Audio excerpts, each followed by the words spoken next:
Santa Mónica Servicios Informativos. Periodismo que construye. Periodismo que crea un mundo mejor. Un mundo mejor. Periodistas en sábado.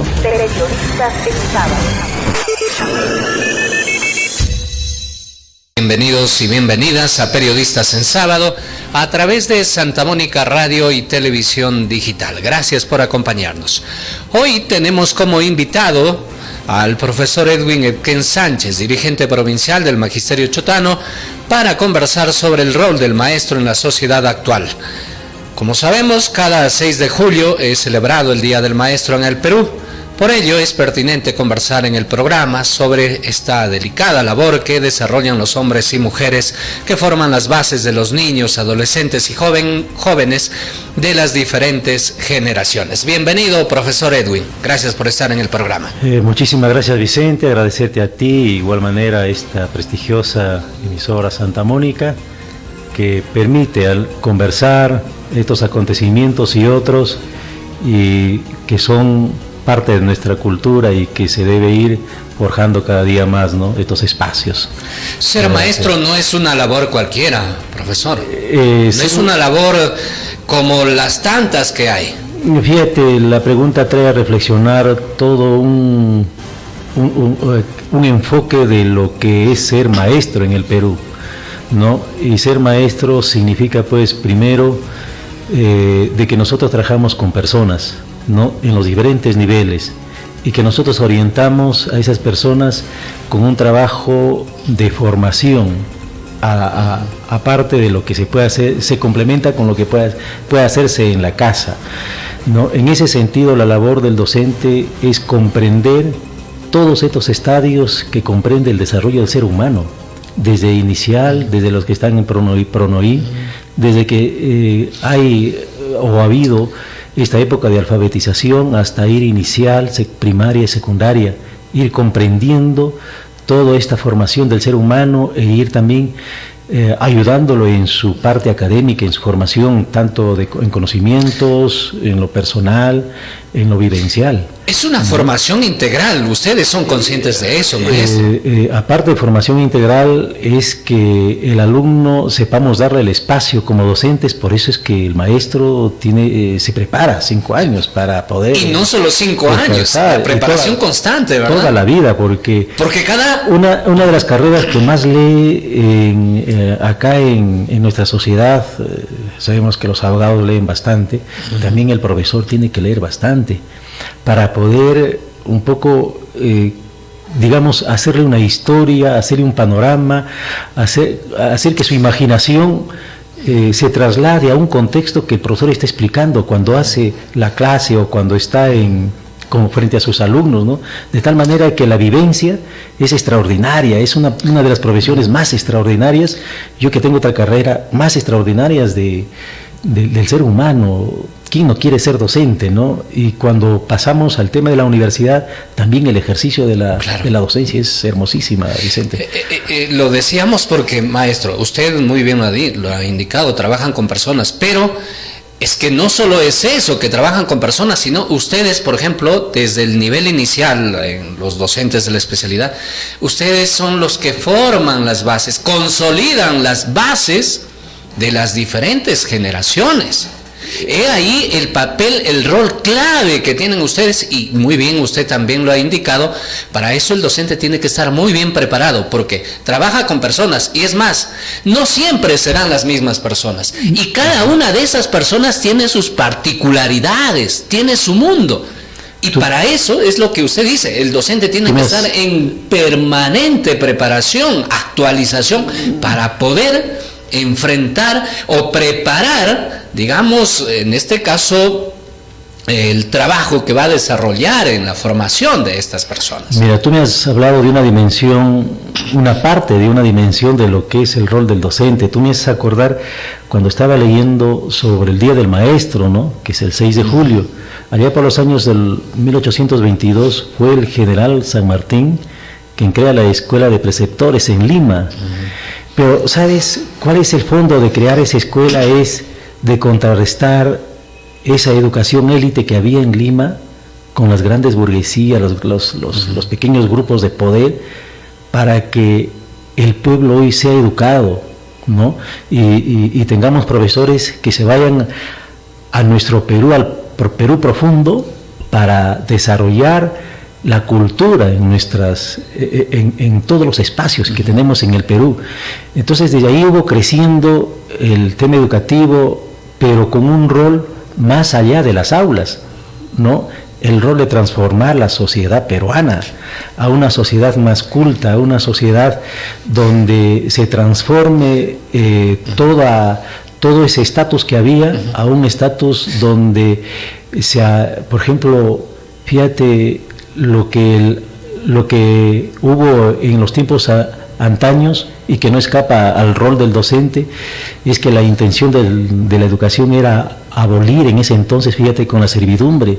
Los esclavos eran gente tratada como otra raza, como si no fueran humanos. Y mira cómo ha ido transformando con este tema de la educación, y no es ajeno, lógicamente, con otros tiempos, otras realidades, no es ajeno a lo que está pasando hoy en nuestro Perú. En realidad la esencia de la educación el campo educativo, el hecho de que trajemos con seres humanos, significa también cambiar este rol del Estado, haciéndolo vivencial lo que pasamos.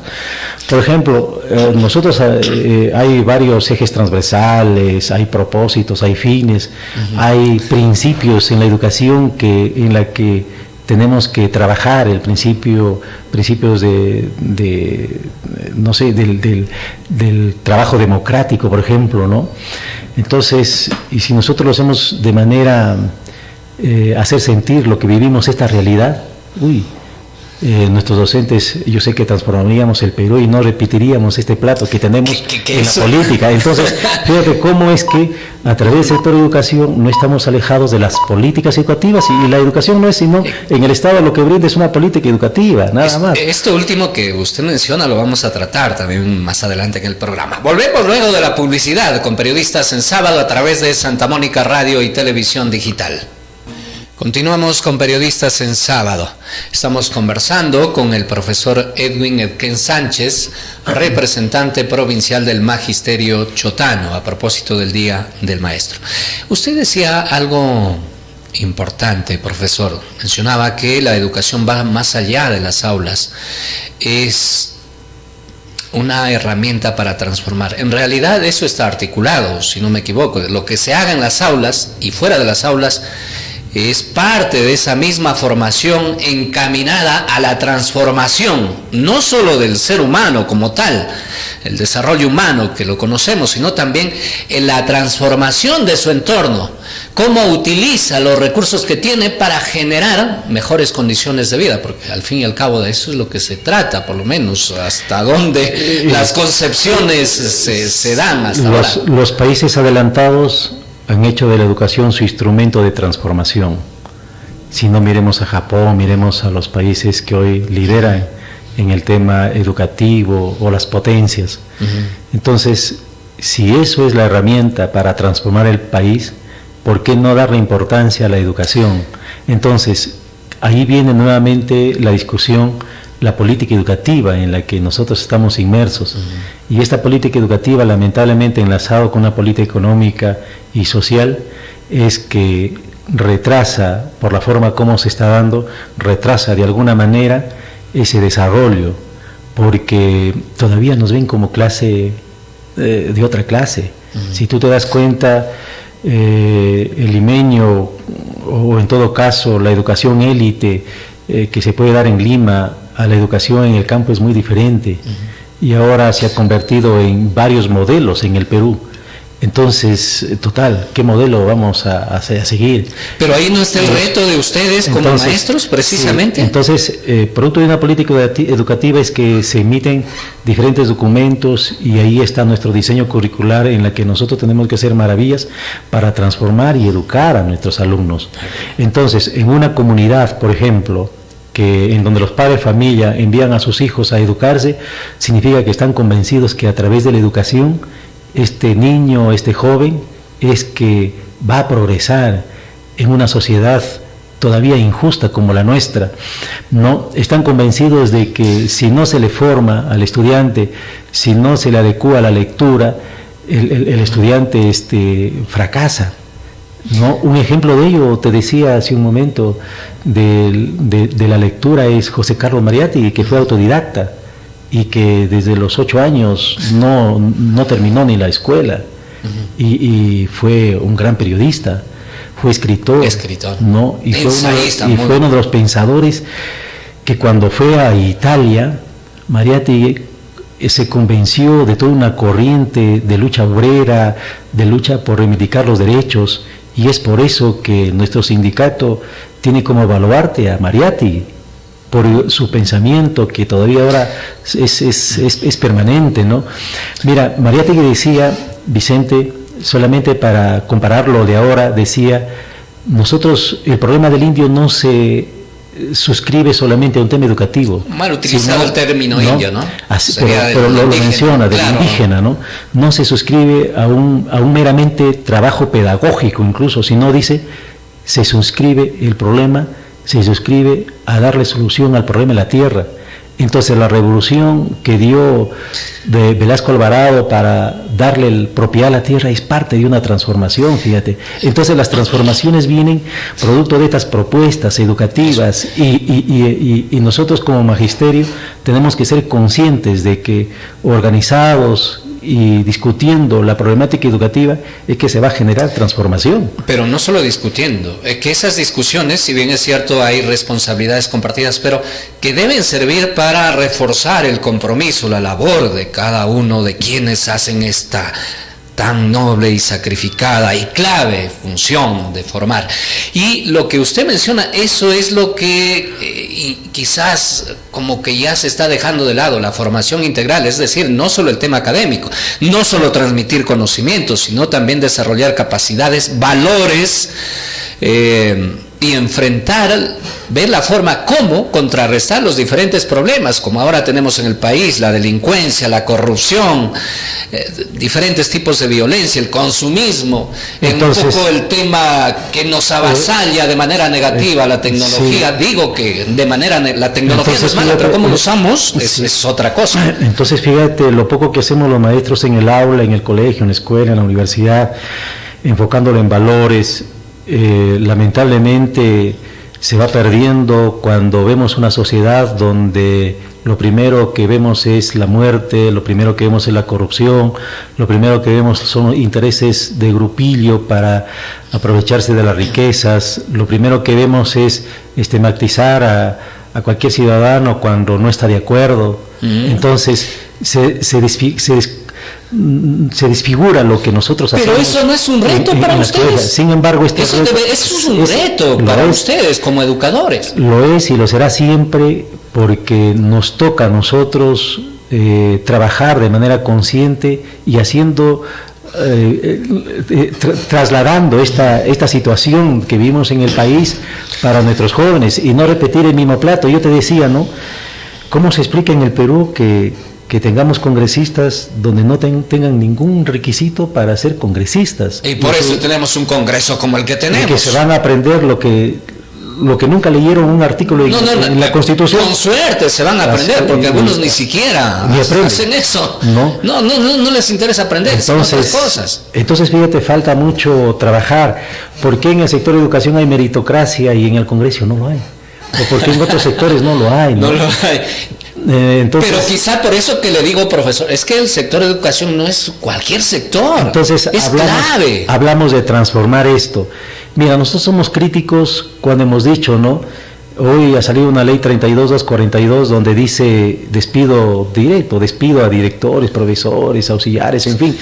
Y nosotros decimos, y eso se enlaza a través del desempeño docente y el monitoreo. Mira, cuando tú estás en una clase y tienes que aplicar cierto condicionamiento al alumno para que el alumno pueda responder a lo que tú quieres lograr con él, porque hay alumnos, por ejemplo, que te dicen que yo no quiero saber nada con las matemáticas, yo soy de matemáticas, pero te das cuenta de que ese alumno no se apega a las matemáticas porque le gusta el deporte. Entonces tú puedes aplicar un tema de condicionamiento, decirle, mira, hoy no vas a jugar, hoy me vas a dar la pelota mientras no hagas tu tarea, lo condicionas. Pero eso ya no podemos hacer, condicionar. O puede ser que desde el deporte usted pueda enseñar matemáticas. Si alguien me está observando, así es, pero también claro, desde sus intereses del estudiante. Puedo aplicar el tema de física, puedo aplicar el tema para poder decir, oye, mira, este ángulo te permite tener la certeza de hacer el gol, ¿no? Pero tienes que llevarlo al alumno, ¿no? Pero tienes que, de alguna manera, claro, son partes, pero también, mira, yo pienso que en el sistema educativo el condicionamiento es fundamental, no el castigo, sino el condicionamiento. Las reglas para llevarlo, de juego, creo, ¿no? Pero si tú lo miras mal, lo condicionas a un alumno en un monitoreo, en una clase observada, el especialista te desaprueba al toque. ¿Por qué? Porque tú no estás permitido ni mirarlo de reojo, ¿no? Entonces, miren en qué situación hemos caído. Entonces, ¿qué es lo que pasa? Estamos viviendo en el aula un trabajo de zozobra, de inseguridad, y el maestro no necesita estar inseguro. El maestro es una autoridad. Mira, la disciplina en Japón ha hecho de que Japón pueda progresar, y la disciplina significa... ahí aprenden primero ciertas cosas básicas. Ese es el modelo. Ese es el modelo, mira. De lo que usted dice, ¿no? Lógico. El modelo educativo es que han desarrollado ese modelo, y ese modelo le permite trabajar desde los primeros años de su formación en actividades manuales, ¿no? Y los lleva y técnicas. Hacer actividades cotidianas que son propias de la autonomía, incluso con responsabilidades. Claro, incluso con responsabilidades hasta de tender su cama, guardar sus zapatos. Eso lo has visto en videos. Que está para el análisis. Que está para el análisis, pero acá en el Perú sucede lo contrario. Otras cosas. Volvemos luego de la publicidad con Periodistas en Sábado. Periodistas en Sábado. Profesor Edwin, usted decía la importancia de la educación para transformar una sociedad. De formar bien a un ser humano para que ese ser humano construya una mejor sociedad.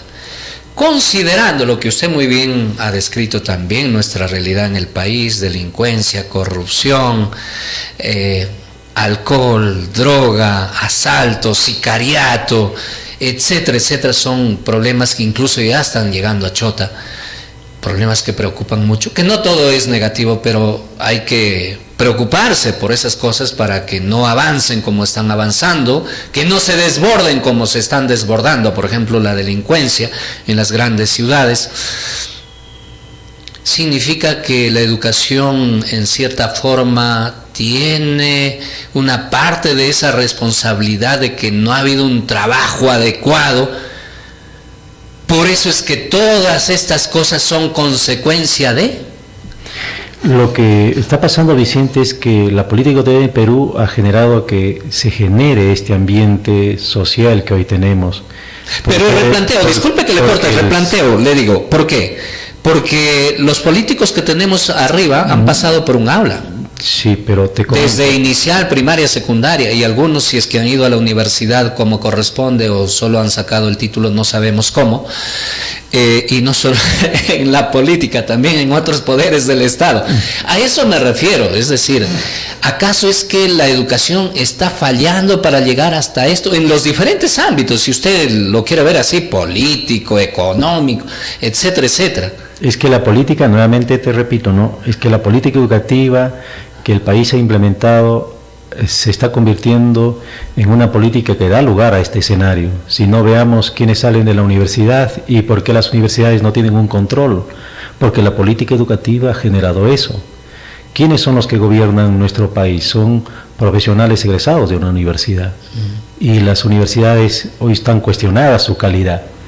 En la educación básica, lo que nosotros de alguna manera hacemos y analizamos y procuramos de que nuestros alumnos tengan los prerequisitos para llegar a desempeñarse como personas, con conocimientos y también con valores.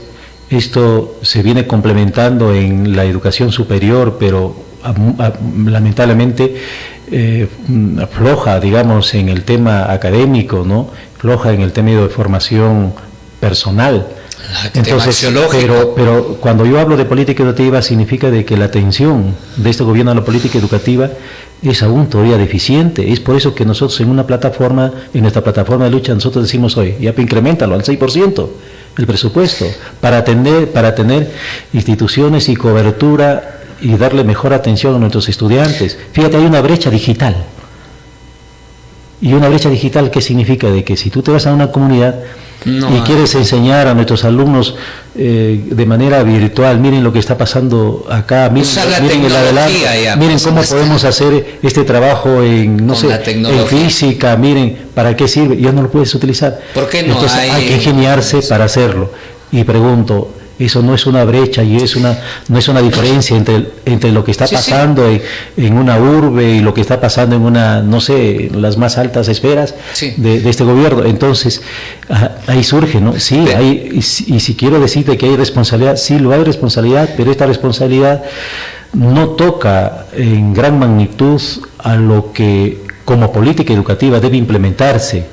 Entonces, nosotros lo que buscamos como maestros y como sindicato, por eso estoy acá, es que sean atendidas todas estas necesidades y que lo están en una resolución ministerial, fíjate, y que se comprometieron y que aún todavía no se cumple. Es la resolución 470, ¿no? Entonces, hay una responsabilidad que nos toca y creo que lo hacemos de la mejor manera. También la responsabilidad para que cada docente en cada sitio, en cada lugar, sepa el valor de la comunidad, aquel docente que no se confunde, no se contagia de esas vivencias que tiene la comunidad, entonces no debe ser docente. No, porque a partir de ellas, de valorizar sus costumbres, valorizar su forma de ser, valorizar su potencial que tiene, su riqueza de cada zona. Eso puede generar un insumo para poder hacer pedagogía, ¿no? Entonces ahí está primaria, ahí está secundaria, no sé, me imagino los profesores de primaria deben sentirse felices cuando un niño coge la bandera, marcha y se siente patriota, ¿no? Y ahí hablar del patriotismo, qué significa, de hablar de la democracia, ¿no? Me imagino los de historia harán un relato, debe ser extraordinario ese relato, ¿no? Entonces el docente tiene que sentirse docente, pedagogo, debe sentirse orgulloso de que está haciendo toda una imagen, un contexto para que el alumno pueda sentirse a gusto, ¿no? Pero seamos sinceros, maestro. Y querer a nuestro Perú, querer a nuestra tierra, querer a nuestra comunidad, ¿no? Pero seamos sinceros, eso es lo ideal. Pero en la realidad, ahorita, no sé si usted se dé cuenta, el docente se está limitando nada más a transmitir conocimiento mayormente. ¿O me equivoco? La transmisión de conocimientos es parte de la labor que realiza el docente. Pero ese conocimiento tiene que ir acompañado de una serie de estrategias, tiene que ir acompañado de toda una pedagogía, por eso te digo, ¿no? Tiene que ir acompañado, lógico, o sea, hoy trabajamos de esa manera, ¿no? Es integral. Yo enseño matemáticas, pero eso no significa que yo, le ilusione al estudiante diciéndole, mira, cuando trabajamos ángulos, mira, no sé, hay que ver este ángulo que tiene en esta pared, mira. Me imagino usted, por ejemplo, si estaría en el campo, enseñaría matemática con las habas, con los oyucos, puede utilizar, por ejemplo, como herramientas. Con el terreno, hacer mediarias, hacer medir, hasta con contar los árboles, y tú puedes hacer matemáticas. Y una que otra reflexión al respecto. Sí, esas son las estrategias. Esas son las estrategias, los recursos que el docente utiliza para hacer sentir emocionante el curso. Esa es la pedagogía. Y de paso está reforzando identidad. Lógico, posiblemente esa pedagogía corresponde a la formación del docente. Por eso es que te estaba cuestionando, ¿no? Entonces habría que ver, ¿no?, cómo es que hoy están saliendo nuestros docentes en las instituciones superiores. Ajá, buen punto. Entonces, por eso te digo, la política educativa ha hecho de que tengamos un escenario hasta muy indiferente a nuestra sociedad. Dos cosas de lo que usted ha dicho. Los que diseñan la política educativa, los que toman las decisiones, los que asignan presupuestos, no lo están haciendo quizás como debería. Lo hacen desde un escritorio sin conocer la realidad del Perú. Ya.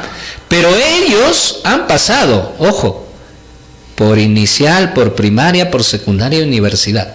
Aún si ahí falló, viene el otro lado, quienes no están conformes, a quienes no conviene esa forma de diseñar el modelo educativo. ¿Cómo contrarrestas desde la educación?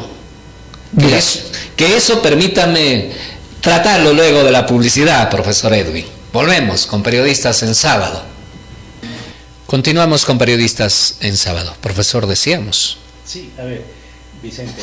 Interesante el cuestionamiento que haces para poder decirte de que uno, lamentablemente, estamos en un enfoque que el propio gobierno ha implementado, un enfoque donde el cuestionamiento a la política educativa hoy es cada vez menor. A mí me sorprende varios colegas que no hacemos un cuestionamiento a cómo se está implementando las políticas educativas, ¿no?, en el país.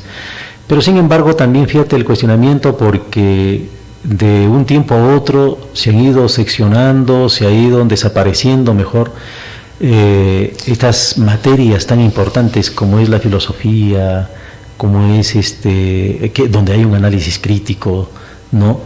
Entonces, ¿qué enfoque, qué fundamento filosófico podemos tener en ello? Había economía política. Entonces, fíjate cómo ha ido cambiando, pero todo esto en base a un enfoque, como te digo, que obedece a intereses foráneos, intereses muy particulares. Entonces, ahí el problema, incluso, mira, yo pienso de que en algún momento nuestro sindicato y cualquier sindicato en el país se va a ver amenazado porque la formación ideológica, política que hoy tiene el ser humano es cada vez menor y no somos conscientes de que en la parte ideológica, política ahí se dan las transformaciones en un país. Te decía, ¿no?, por ejemplo, cómo pensaba Carlos Mariatti, ¿no?, respecto al problema digamos de nuestros campesinos, del indio, como se llamaba, el problema, y la solución de ellos partía por el problema de la tierra, y tenía razón, porque era la fuerza de producción. Entonces, ese enfoque, ese cuestionamiento que se iba dando dio origen a una gran transformación en los años 70, y ahora la gran transformación que se tiene que ir forjando es que este modelo de corte neoliberal, esta política que obedece a intereses, no han fracasado hoy en el Perú y van a seguir fracasando porque no genera una transformación que quisiéramos en el país. Y lo otro, se tiene que coberturar todas las necesidades que se tienen en el sector. Aunque, ¿no?, usted, lo que usted dice, no sé si coincide, pero es que el Plan Educativo Nacional, por ejemplo, en el documento realmente es espectacular, es casi ideal. O sea, pero el problema está en que no es implementado. Ahí está el detalle. No sé si usted se ha dado cuenta. Suena muy hasta con una base científica ese plan, y tan nos ilusiona, nos emociona, pero realmente es un plan que si se haría, yo te comento con una sección. El problema es que solo queda en el papel. Claro, si hablamos de concretizar, o en todo caso del trabajo del aula, puede ser inicial, primaria o secundaria, ¿no? Si hablamos del trabajo, el plan está diseñado para un trabajo específico, ¿no?, pero no con 40 o 50 alumnos, ¿no? Pero por eso le decía. Entonces, o sea, el plan está bonito, el propio pero modelo, no implementa. El propio modelo no ha sido implementado. Entonces hablamos, fíjate, de que el Estado ni siquiera tiene la mínima idea de lo que se hace en el aula, las maravillas que se hace. Yo veo a mis profesores de primaria, ¿no?, que se esfuerzan cuando tienen pocos alumnos, bien por ellos, ¿no? porque pueden aplicar las fichas, las llamadas fichas que ellos llaman, ¿no? Pero es diferente cuando tienes 40, 45 alumnos, como el caso de San Juan, por ejemplo. O el 81, pero tienes hasta 50, en 10, 3, 81. Claro, ¿no? ¿Cómo trabajas? Entonces, fíjate, el profesor, no sé, tendrá que... Es algo inexplicable. De ahí le digo, ¿no? El educador, ¿cómo tiene que ver todos estos problemas que usted advierte y que no son de ahora? ¿Tiene que verlo como problemas o como desafíos, como retos frente a los que tiene que ingeniarse, tiene que aplicar la creatividad, tiene que buscar las formas para que supere, aunque sea en algo, esas limitaciones y pueda educar como corresponde? Correcto. Yo no creo a las generaciones. Yo no creo que un profesor que tenga 40, 50 alumnos lo vea como problema, lo tiene que ver como desafío. Porque se ha comprometido a trabajar ese desafío, ese reto, de sacar adelante a esa cantidad de alumnos, fíjate. Pero aquí también hay algo que cuestionar, estimado Vicente, ¿no? ¿Cuál es el cuestionamiento de que quienes hacen las modificaciones, los lineamientos, quienes emiten muchas veces lo que se debe hacer en el país, son personas que ni siquiera han sido educadores? Cuando tú me dices han pasado por inicial, primaria, secundaria, ¿y qué pasó con ellos, no? Si es que ellos no conocen la realidad educativa, nunca han conocido trabajar, por ejemplo, no lo sé, quizás en una comunidad, ¿no? Quizás por Choropampa, imagínate Chadín, imagínate Miracosta. ¿Cómo es la realidad? Entonces, para que puedan decir y sentir, caramba, lo que estamos haciendo no está bien, ¿no? Y lo que hacen nuestros especialistas, trasladan lo poco que les capacitaron o los pocos que dieron por ahí, trasladan y les ponen en tormento a nuestros profesores de primaria, diciendo, oye, pues tienes que capacitarte con esto, porque esta es parte de este modelo que hoy manda, ¿no? ¿Cómo debe responder la educación ante la realidad actual en el país desde su análisis, profesor? Como docente, pero también como representante sindical del magisterio, desde su punto de vista. Sí, ¿Cómo debe responder? Mira, es una pregunta que tendríamos que discutir largamente, ¿no? ¿Cómo debe responder? La educación. En principio, fíjate, tiene que haber un compromiso para sacar adelante los llamados proyectos locales, que algo juntan. Dios mío, ya algo lo mencione porque algo juntan de nuestra realidad. Ya tenemos proyectos del educativo local aquí, pero ¿sí implementado? No ha sido implementado ni actualizado. Entonces, y lo otro, ¿no? Cómo hacer una educación de que nuestros docentes, si hablamos de un proyecto educativo local que recoge las aspiraciones locales de instituciones prestigiosas, por ejemplo Chota, tu realidad, ¿no? Recoge tu realidad. Entonces también a nivel de institución educativa hacer como ese proyectito pequeño para rescatar nuestra identidad, nuestra autocrítica, valorando todo ello, ¿no? Conocer nuestra problemática. En cada contexto. Por ejemplo, San Juan es diferente, pues trabajar como dice una comunidad, quizás no sé, una comunidad cercana, quizás Yangodí, ¿no? Es diferente, ¿no? En donde la realidad es totalmente diferente. Ahí entra lo que ustedes llaman la contextualización. Claro, se tiene que contextualizar, pero al mismo tiempo se tiene que trabajar para engrandecer las aspiraciones de esa comunidad, porque cada comunidad, cada familia tiene aspiraciones y esas aspiraciones tienen que trabajarse y con tiene la sus familia. riquezas. Y lo otro, se tiene que trabajar con la familia. Mira, a la gran responsabilidad que hay hoy, estimado Vicente, es que el enfoque educativo ha generado de que parte de la responsabilidad que ha cambiado bastante era del docente. Ahora la gran parte, por no decir el 80%, para que nuestros jóvenes o nuestros hijos sean formados como tal, es del padre de familia. Yo le decía en una reunión de padre de familia, miren, a nosotros nos han llamado ya facilitadores, nos han llamado mediadores. Significa que aquí está el conocimiento, a ver qué hacen ustedes, ¿no? Estamos mediando, ¿no? Entonces ahí la gran responsabilidad. Por eso es que hoy lamentablemente debo decirlo, ¿no? De que la escuela no es suficiente para que nuestro alumno esté formado, sino hay que ayudarlo con alguna persona externa. Disculpe, para que se pueda formar. Pero facilitadores no solo para el conocimiento, disculpe maestro, es para lo que hemos hablado, la formación integral, facilitador para que ese estudiante aprenda, entienda, y no solo lo entienda, sino practique el tema de valores, Sí, el tema axiológico. El nombre Vicente va alineado a un conjunto de acciones que se hacen en el sector de educación, y ahí están los valores, las vivencias, Sí, por eso digo. el conocimiento, Es que sea solo para está todo un enfoque, ¿no?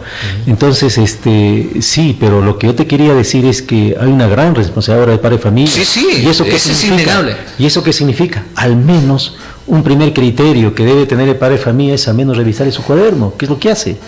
Un segundo criterio, pues, ir indagando si llega temprano o no al colegio o a la escuela. Y otro es hacer el seguimiento de qué actividades hace cuando no está en la escuela.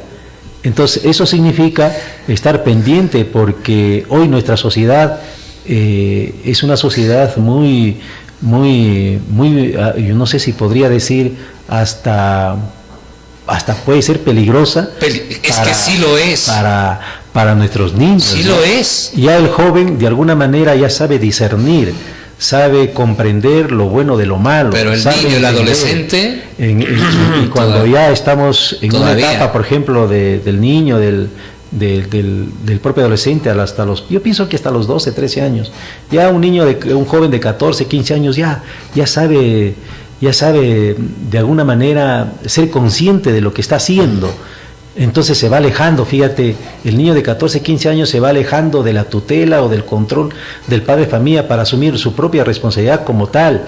Entonces eso se tiene que trabajar también en la escuela con el estudiante, indicarle que ya la responsabilidad es de ellos, ya no del padre de familia, pero de ahí atrás sí es una gran responsabilidad del padre de familia.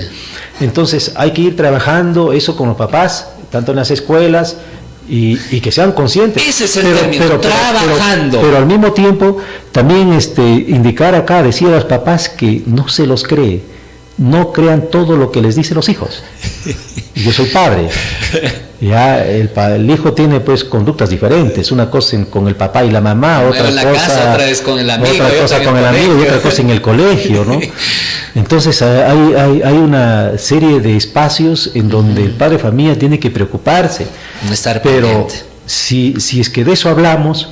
Ahora, ¿cómo queda la actividad del padre de familia? Si el padre de familia trabaja por acá y por allá, y el tiempo. Entonces, fíjate, entonces este sistema está mal. Hay ¿no? cosas del sistema fíjate, que realmente no son muy... las facultades que nos daban anteriormente... No favorecen como las facultades que daban anteriormente en la educación, cuando yo estudié, pues yo me acuerdo que si no sabía la tabla, pues me daban mi castigo, ¿no? Quizás ahora ya no funciona eso, pero sí puede haber un tipo de otras formas. No, pero no decirle nada al estudiante tampoco no está bien. Eso... No, entonces el enfoque, estimado Vicente, es un enfoque que no ayuda, sino que obedece a estos pequeños grupos de poder y que tratan de tenerlo a nuestra sociedad pues postergado del desarrollo, ¿no? Yo debo decirte de que nosotros como sindicato no solamente estamos discutiendo el tema educativo, sino también reivindicando derechos, como el derecho de mejores pensiones para nuestros jubilados y cesantes, que eso está parte de su función como parte del compromiso, ¿no? 470, ¿no? Defender sus derechos. Mayor presupuesto, no a la privatización, no a esta ley de despido, que está, pareciera de que aún no entendemos. El docente todavía no entiende aún lo que significa el monitoreo, lo que significa el desempeño y lo que significa esta ley que está ligado para poder atemorizar y de alguna manera para poder ponerle a nuestro docente una etiqueta, ¿no? Y una etiqueta peligrosa para su despido. Entonces, en algún momento seguramente vamos a hablar de evaluación y vamos a ver todo este campo, ¿no? Pero ¿cómo lo vemos también desde el otro lado? Porque estas medidas, el monitoreo y esta ley que les pone un tanto en jaque a ustedes, precisamente es a raíz de casos en los que se necesita también velar por los estudiantes, por sus derechos, por su bienestar. Pero quizás lo que usted dice... puede ser la forma exagerada en todo caso puede haber otras maneras de defender. Nosotros, Vicente, nosotros nos vamos a apoyar como sindicato y somos claros a nivel de sindicato el tema de acoso sexual, el tema del abuso sexual. Jamás vamos a tolerar, ¿no? Y se han presentado muchos casos, es más, hay una alerta regional en Cajamarca y nacional. En Cajamarca es más, y a nivel nacional Cajamarca está en rojo, digamos así, porque hay una alerta bastante preocupante respecto a acoso y maltrato sexual. Entonces, eso la OG lo tiene como estadística, eso jamás el sindicato va a defender. Pero ¿no? por eso digo, entonces ese es un tema muy aparte de la cuestión educativa, ¿no? Entonces el docente tiene que estar formado para uno, si no tiene paciencia el docente, no sé, no sería docente, porque trabaja con alumnos con diferentes caracteres. Trabaja con alumnos que son entusiastas en aprender, trabaja con alumnos que no quieren saber nada, otros con, que son otros alumnos conflictivos, otros muy pasivos, otros que están peleando en el aula. Miren el contexto, miren el contexto, cosa que el docente a veces se va con ciertas energías y tiene razón un docente cuando dice: este muchacho me quita todas las energías, ¿no? Entonces el aula se convierte en un asunto, y en esas condiciones que te supervisen ya fuiste. Por eso digo, quizás las formas como están diseñando estas supervisiones, estos monitoreos y otras medidas, quizás ahí se necesita ajustes un poco más realistas, más que ayuden al docente, al estudiante, al padre de familia, a buscar, digamos, soluciones más salomónicas, más productivas, si queremos llamarlo, ¿no? Dentro del tema formativo. Volvemos luego de la publicidad con lo último, maestro. Regresamos con Periodistas en Sábado. Continuamos con Periodistas en Sábado, profesor Edwin. Usted será consciente, nuestros oyentes televidentes también, de que muchas cosas han cambiado en el mundo. Estamos en una era de globalización, avances tecnológicos frecuentes, constantes, pero llama la atención, ya que usted ha hablado de modelo, de que la educación poco o casi nada ha cambiado. Por ejemplo, en nuestro país, en 200 años, más de 200 años de república que tenemos, seguimos enseñando de parecida manera, utilizando herramientas casi las mismas. Por ejemplo, en el aula, pizarra, carpetas, cuadernos, etcétera, etcétera. ¿Por qué? ¿Por qué todo cambia? Si ahora incluso ya no está el DVD, por ejemplo, el CD, ni siquiera ya... A ver, Vicente, mira, todo cambia, pero la educación como que no. Sí, a ver, el incrementar la teoría es parte del desarrollo del conocimiento científico, ¿no? De las investigaciones. Y eso no va a cambiar. El conocimiento, Vicente, no va a cambiar. Vamos a seguir año tras año aprendiendo conocimientos que se han ido impartiendo atrás y que se van impartiendo, pero que van aumentando esos conocimientos. Lo que está cambiando son las formas, cómo llegas a transmitir esos conocimientos. O cómo usas esos conocimientos. El uso del conocimiento se da para contextualizar o hacerlo una clase contextualizada, por ejemplo. No, yo puedo enseñar matemáticas yéndome al campo, midiendo el área, por ejemplo, para saber lo que es un área, por ejemplo, ¿no? O si quiero irme al campo para saber la altura de un cerro, sin necesidad de escalar el cerro, solamente utilizando artificios matemáticos. El cálculo. ¿No? Entonces, fíjate, lo que cambia son las formas. Pero algo me has hecho recordar, Vicente, de que en el país lo que existe es una brecha digital. Cuando tú me hablas de la tecnología, el avance, ¿qué brecha digital hay en una comunidad si no tienen ni una computadora, Vicente? Ni siquiera un buen servicio de internet. Entonces, ¿qué hacen los grupos de poder? ¿Por qué no tienen un poquito de interés y que no les cuesta mucho implementar a todas las instituciones educativas con acceso a Internet gratuito y de banda ancha. ¿Por qué no? O sea, ¿por qué no atender ese espacio? ¿No? Entonces, te diré, ¿no?, de que vamos, el conocimiento está ahí, se va a seguir enseñando, las formas posiblemente cambien, las formas como lleguen al alumno también cambien, ¿no? Y el uso de la tecnología sí, hoy es importante. Entonces, es que esa brecha tiene que cubrirse en el país, y es una brecha bastante alta, ¿no?, de la brecha digital. El docente, como tuviéramos un país, mira, te hago lo imaginario, como tuviéramos un país donde al docente en enero ya tengamos un programa de decir, muy bien, se le está equipando con estas herramientas digitales para que usted pueda acceder en el transcurso de marzo, pueda acceder a estas plataformas y ya tener sus módulos, ¿no? Además le vamos a acompañar pero de manera presencial, quizás hacer un modelo, ¿no? Mira, cómo debemos hacerlo, ¿no?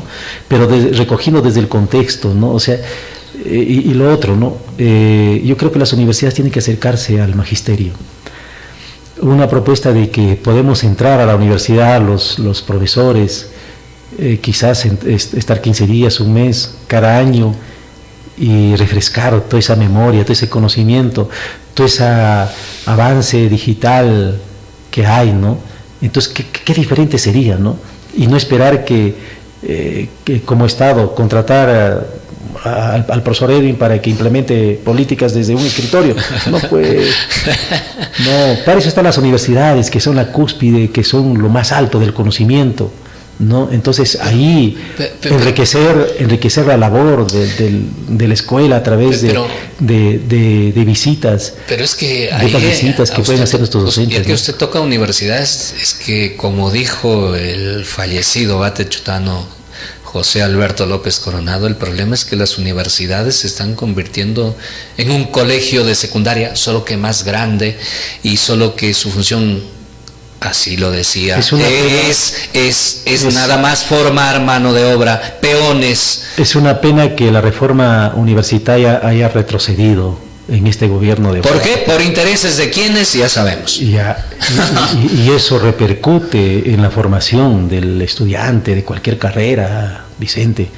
Entonces, cuando quiere hacerse un proyecto, el ingeniero no sabe este tema, pues lo hace mal. El educador quiere hacer este tema y no ha sido capacitado o trabajado de manera psicológica, cognitiva, su persona para hacerse profesional, imagínate, ¿no? Va a fallar. Entonces la universidad sí es un espacio importante que tiene que tratarse, dar calidad, ¿no? Y lo otro, ¿no? Decir a nuestra población, a nuestros estudiantes, que la lectura es fundamental, que el estudio es fundamental. Ahí está el clave del éxito para poder transformar nuestras vidas. Pero no solo lectura por lectura, estudio por estudio. Vicente, la responsabilidad, si hemos hablado de responsabilidad de familia, a partir de cuarto o quinto año secundaria, la responsabilidad es del propio estudiante para poder forjar su futuro. Fíjate, el estudiante tiene que hacerse sentirse que tiene potencialidades, que es un ser que puede, que es un ser que puede ir más allá de lo previsto. Ni siquiera el estudiante ni siquiera sabe las oportunidades que tiene allá afuera, y que las oportunidades tiene que ir cogiéndolos porque se le presenta. Cada día es una oportunidad para vivirla y también para desarrollarnos. Entonces eso tenemos que hacer sentir, de que si un estudiante de cuarto o quinto año al salir de la escuela fracasa en esta sociedad, pues la familia también fracasa, Vicente, así de frío. Y si un estudiante de cuarto o quinto año logra tener éxito, entonces la familia tiene éxito. Y si es que esa lógica utilizamos, entonces ¿de quién depende del éxito? ¿De la familia o de los hijos? El éxito depende de los hijos, acompañado de la familia. Y la familia tiene que ser el sostén para ello, ¿no? Entonces fíjate y respaldado por una buena educación, pues, y si vemos esto así, este enfoque, fíjate, me hace recordar a nuestro padre Nicolás Vivo, que hablaba de eso, y sus obras lo habla de eso, Vicente. Entonces fíjate, el ser humano es un ser grande, un ser que y también es y decir también de que todo éxito es esfuerzo, sacrificio. Si no queremos tener éxito, no hagamos nada y van a ver que y muchas veces también el fracaso. Ojo, el éxito llega después de varios intentos, o como mal lo llamamos, fracasos. A ver, yo creo que hay concepciones que hay corrigiendo. El error, Claro. el intento es parte del sacrificio para llegar a tener éxito. Recuerda que ese es el camino. Mientras más fracasas y sigues adelante, en algún momento llegas a tener la cúspide y el éxito. Exacto. Y llegas a hacer lo que debes hacer. Y a los jóvenes, consigan sus anhelos. Hagan de su vida una vida próspera, pero consiguiendo sus sueños. Hagan que sus sueños se hagan realidad. Y es posible, sí lo es posible. Un breve mensaje o corte publicitario y volvemos con el final del programa. Vamos con lo último de Periodistas en Sábado, profesor Edwin. En conclusión, pues como ya lo ha explicado también usted, la educación debe transformar a las personas y sus entornos para mejorar la calidad de vida y la sociedad misma. En ese sentido, Chota, la región, el Perú, tiene potencial humano, tiene potencial de recursos materiales para ser un país, digamos, más desarrollado, con mejor calidad de vida. Es ahí que la educación tiene un rol fundamental. No hay otra forma, o no sé, de repente cómo lo ven ustedes, porque para cambiar todo esto, para mejorar toda esta realidad, no hay otra forma que desde la educación y desde los primeros años de vida, donde todos intervengamos, usted muy bien lo ha dicho, padres de familia, los estudiantes, los docentes, las autoridades, los entornos, los vecinos, como muy bien decía un especialista, un entendido también en educación de la UGEL, se educa en todo lugar y en todo momento. Así es. En ese sentido, qué compromiso, qué reflexión, qué mensaje hoy en la víspera del Día del Maestro, al Magisterio. Sí, mira, sí, agradecerte, Vicente, primero por este espacio, ¿no?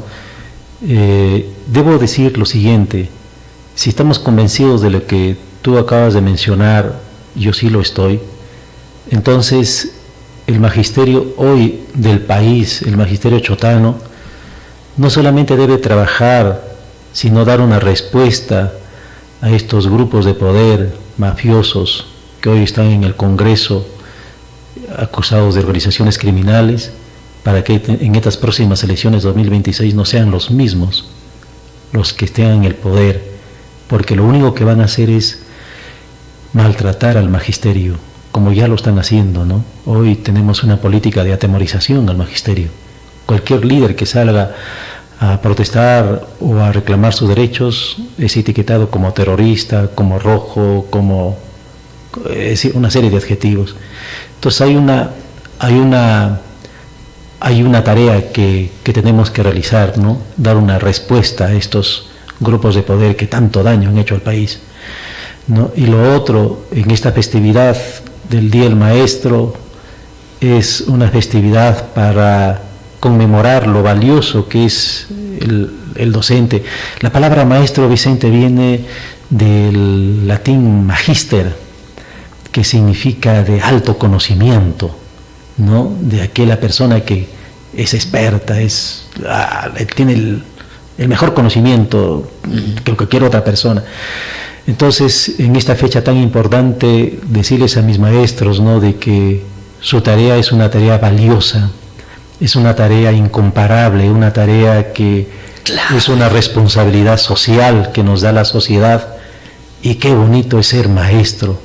Yo lo digo porque también he estado en otro espacio, en otra área, y soy profesional también en otra área, y qué diferente es estar en otra área, profesional en otra área, que ser maestro, ¿no? Porque trabajamos con mentes humanas, ¿no? Entonces, en este día especial, 6 de julio, un abrazo adelantado para que el día domingo les digan a sus familiares feliz día, maestro. Y el día de mañana invitarles pues a todas las bases, porque nos hemos reunido 17 bases, Vicente.